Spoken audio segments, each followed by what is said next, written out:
Welcome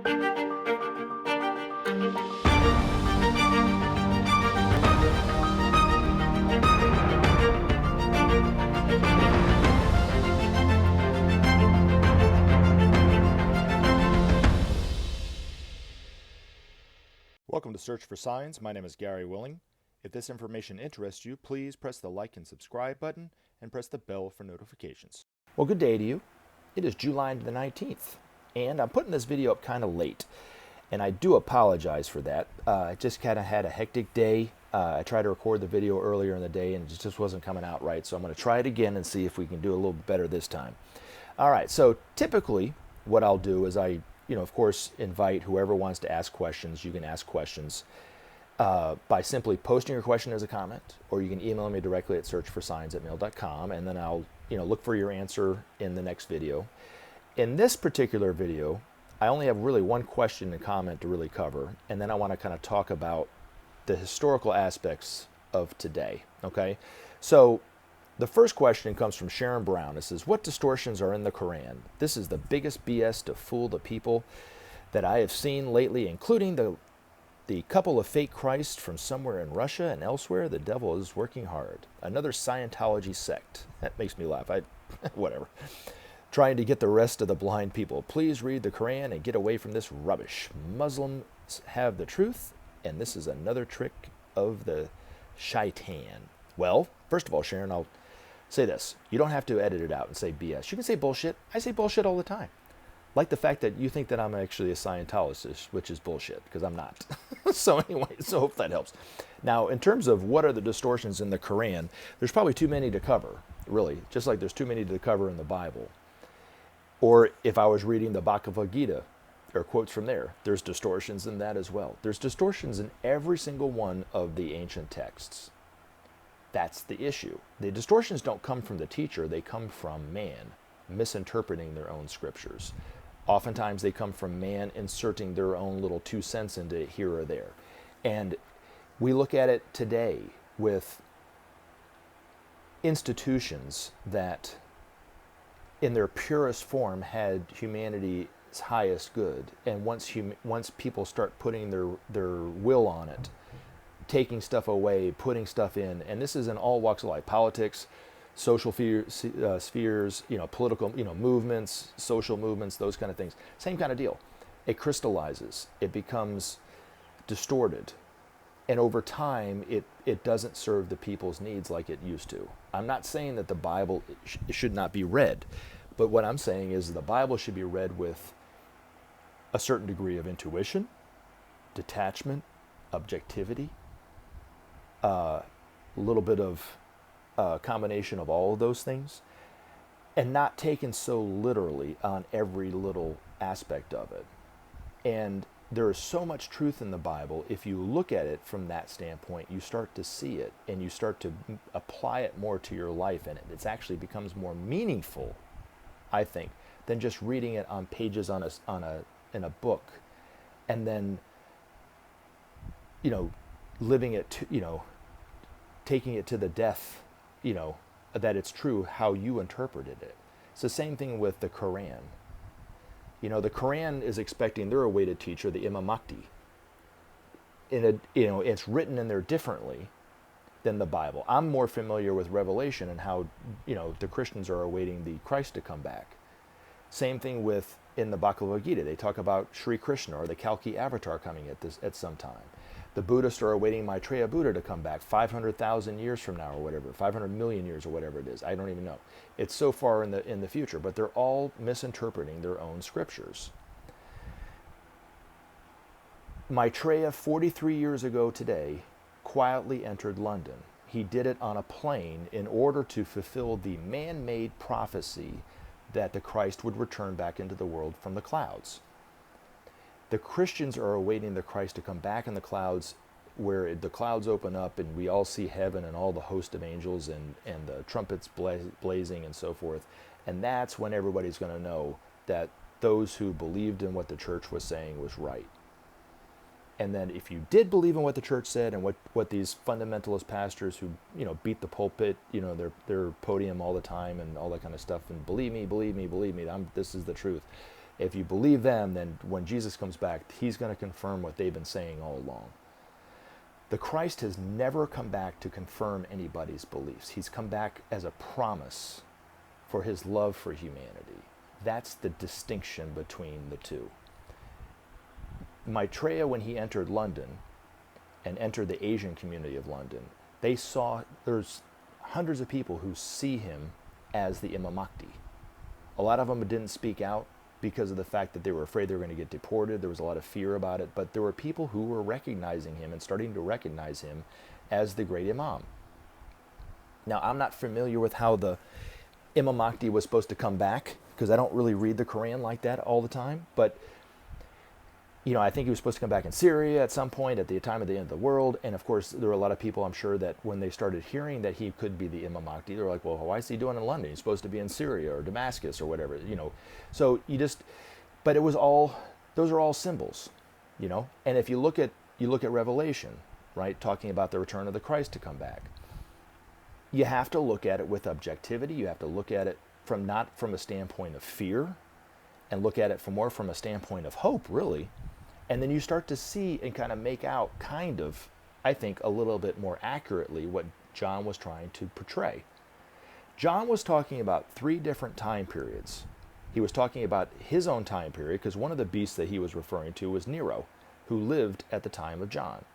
The other time he was talking about was around this time, not exactly at this time, but around it, plus or minus 100 years or so. And then he's also talked about the beast being chained back for a time and a half. That would mean that from an esoteric standpoint, he would be talking about not only the age of Aquarius, but the beast will be chained back for the age of Aquarius and then another half a time. So halfway through the age of Capricorn. So you're talking, almost 4,000 years from now. So a long way. And so if you looked at it as just one time period, it makes kind of this gobbledygook kind of sense. But if you look at it from that standpoint, it makes complete sense. So people today are looking for the Antichrist. They label Maitreya as the Antichrist. The last one I've heard is Dwayne Johnson is the Antichrist. I've heard Obama's the Antichrist. And it's exhausting if you go through YouTube and you really listen to what these people are trying to, spew, that it could be anybody that's on TV as the Antichrist, really. The Antichrist is an energy. It's always sent out to destroy the old ways of thinking and relating to allow a new way of thinking and relating. It does manifest through a group of people, not usually just through an individual. The most recent time was during the Axis, it manifested itself through the Axis powers during World War II. Hitler and his group, Mussolini and his fascists in Italy, and of course the militarists around the emperor in Japan. Those 3 points created the Axis powers, but they also created the triangle that allowed the force of energy of the Antichrist to be re-released into the world. Personality-wise, Hitler fit the bill. If you really look at the qualities of what people are expecting the Antichrist to do, to come in and fool people, to promise peace, fool the world leaders and so forth, and then leave nothing but a path of destruction, he fits the bill better than Dwayne Johnson certainly does.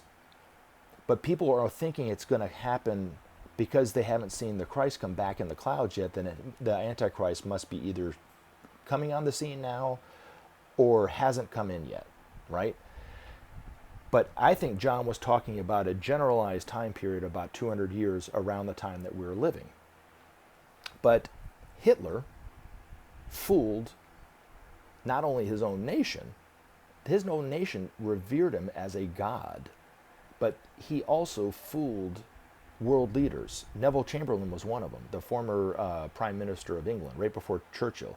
Came back to England, loved Hitler, talked about how great he was doing for, the great things he was doing for Germany. All the while, Hitler and Germany were creating this war machine that they were planning on attacking England at some point, which they eventually tried, and they failed, but they tried. All the while, he had plans to take over the world. All the while, he was rounding up as many of the Jewish people that he could find, Poles, gypsies, people of political dissents, homosexuals. He was getting as many of those people that he could, putting them on train cars and taking them to concentration camps. The whole time he was lying to his own, not only the world, but his own people. And so they didn't even know it was going on in Germany, most of them. And then when it finally came out, that's when the whole house of cards fell on him. So if you look at Hitler, he really did fit the bill. He embodied, along with the Axis powers, the Antichrist energy, which has come and gone. So the people looking for the Antichrist and talk about him on YouTube, it might be this person, or it's definitely Obama, and now that Obama's out of office, it must be Trump, or or whatever, blah blah blah blah blah. They're really seriously wasting their time. But anyway, so getting back to Maitreya entering London 43 years ago, we have to look at it as not one single event. The return of the Christ is never one single event. It started eons ago. It's culminating now with Maitreya being on TV, but it's also the retracement of the path that the masters took away from when they retreated away from the everyday world and went into their abodes and worked indirectly through their disciples over the past 100,000 years. But it's the retracement of their steps back into the modern everyday world. That was one. Maitreya coming on TV, two, or entering London and then coming on to TV eventually two, which is the phase that we're in right now. But it's also about the awakening of humanity, the hearts of humanity, the Christ principle awakening in all of us eventually seeing ourselves as one family and building the structures, the political, economic, social, healthcare, educational structures that support that truth that we are one. But it's also, thousands of years from now, the two of the three great spiritual centers on this planet, the intelligence aspect of God, which is manifested through the humanity, and the love nature of God, which is manifested through the masters of wisdom, that those two kingdoms will eventually become one. This is the ultimate culmination of the reappearance of the Christ as a principle, not as a simple mystical event. Maitreya coming back into the world on a plane is because of the fact that he lives within one of the two great laws, which is one is the law of free will, the other one is the law of harmlessness. So he had to enter humanity's, the everyday world and humanity. He looked to fulfill the man-made prophecy by returning through the clouds, but he had to do it without infringing your free will. That's the only way he could have done it. Now, it'll eventually make sense to people that he did it that way. It's the same thing with him being on TV now, not speaking as any kind of Messiah figure. He's doing it to not infringe upon people's free will. He's doing it to get his message of hope out there, get his solutions to peace and the many problems of humanity and so forth, in a way that it can be more of a heartfelt response from humanity and not this blind following of somebody. So I hope this kind of gives a little more information about it, but I want to read, and I've read it a few times, I wanted to read Benjamin Creme's master's article, The Son of Man, because it speaks to really who and what Maitreya is.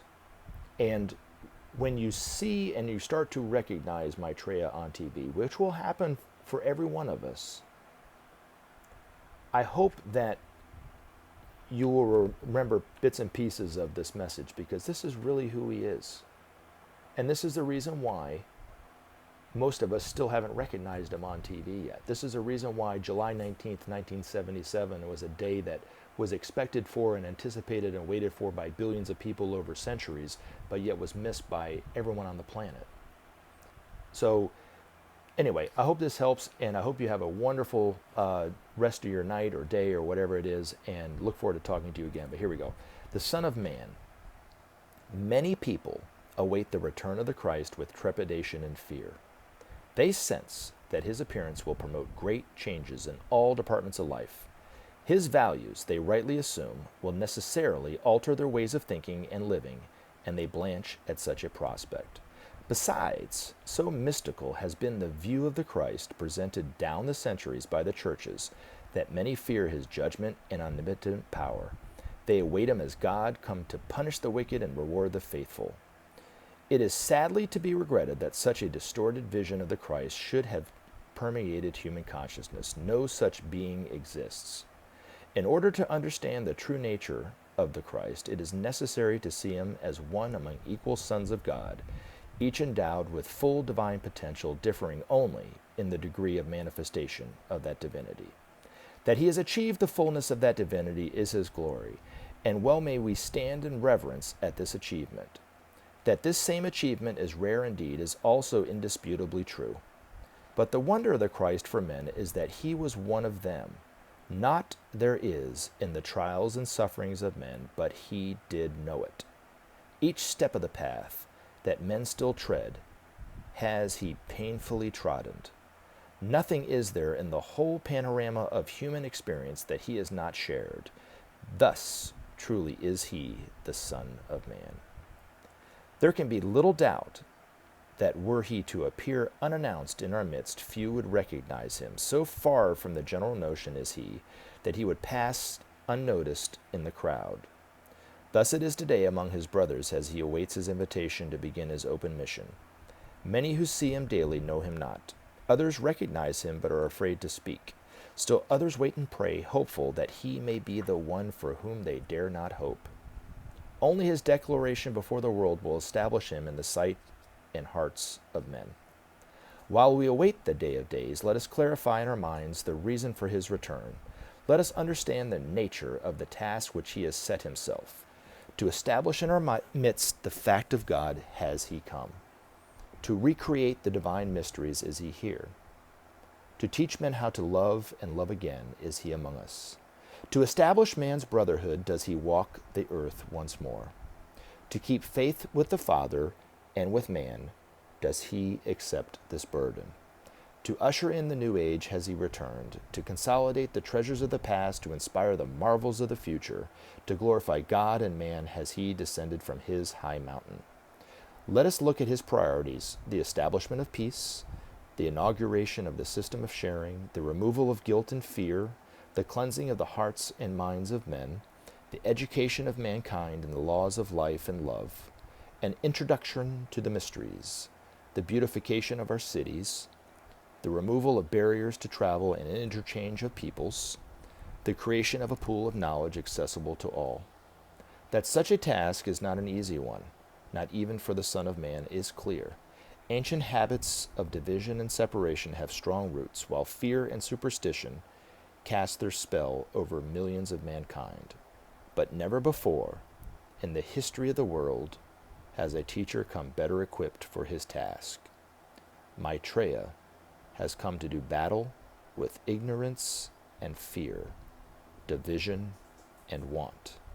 His weapons are spiritual understanding, knowledge, and love. His shining armor is truth itself. Remember to take action and help SOP save our planet. Thanks for listening, and we look forward to talking to you again in future videos.